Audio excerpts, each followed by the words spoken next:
चल। रे सा छक्का रलो साहब बाट। रे सार तू लगते हैं बहन जो छकवा नहीं तैयो बहन जो अंदर ले वो ऐसा हूँ मलवा हमारे छोड़ के चल गेलो है। लाड़ जो उठो ये ना लेवा लेवे के बात करते बाट चुपचाप।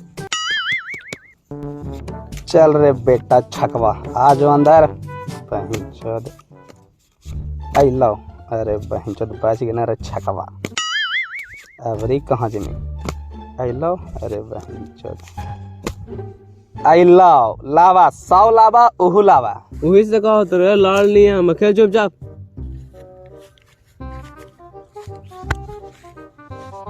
का रे तू बैठा ना किनारे में तू ना खेले थे रे। हे सर मन में खचराई हो गइल बा। खचड़ाई का होला रे। उहे का बुखार लगल बा, सर्दी होइल बा, खोखी होइल बा। ऐसे बोला ना कि हमार तबीयत खराब बा। चला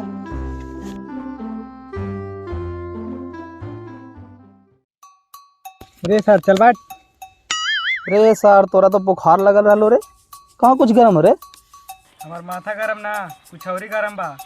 ले छू के देख डर ला माधर मटक्कर साले। चल बाट 11 रहलो। रे सार 11 कहला रे। भाला के बाद काची होला गुलाम। रे सार तो सीधा सीधी बोलना गुलाम। हाँ चल वही बात। बहन चोद आज तो गुलामा गेलो भीतर। आजो। अरे बहन चोद बीबिया मेहररुआ अगलो 100 रुपया 11-12 ना चलते साले मुधक्कर। चल रे बेटा बीसी।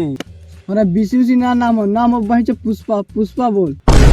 अरे बाप रे बाप पुष्पा जी काटू ले दुगी 500 रहला। ये बहन तेरा पुष्पा कैसे नाम धर गए रे। जानता रे जब पैदा भई रहले ना तो सुखाड़ जाके गांव में हल्ला हो गए कि बेटी भइले बेटी, लेकिन इस सारी गलती से लड़का में पैदा भइले। सकल सूरत से एको लगे ना लड़का जैसा। हाय देखा पुष्पा जी दुग्गी लावा 500 घचा के। चल रे बेटा अबरी तोरा लेवा। लवड़ा सा पैसा हार गलियो गांव में राके ले जाओ। चल रे मोटका अबरी तोरा लेवा। लाड़ बहन चोद हम पीसो तो खेलबो ना तू ना खेलबो। तू दाव लेनी है लेवे के तो तोर मलवा के ले लियो घच घचा के तू दउए के बात करे थे। लाओ बहन पीसो तो खेलबो ना तो ना खेलबो। कम बोल न तो मार के फाड़ दो यही पड़ी। झाट न तू हमर कवार में मलवा से पूछ ले बहन जो रंडी तो हाव रे। अरे सार मार के मुआइए दे। अरे पुष्पा सुबह में कहला इधर आओ तो रे। अरे बहन के लगाओ एखनी लड़तो आज जरा मार के गणिए फाड़ दे भाई। बहन चल लड़की बोला तोरा रंग से रह के लड़क बड़बा। बहन चो तोरा दे सबरा थुराय के मन है। एकदम से अकेले झट के बाड़बो हम भोसड़ी। बेटा छोटू हटावा दे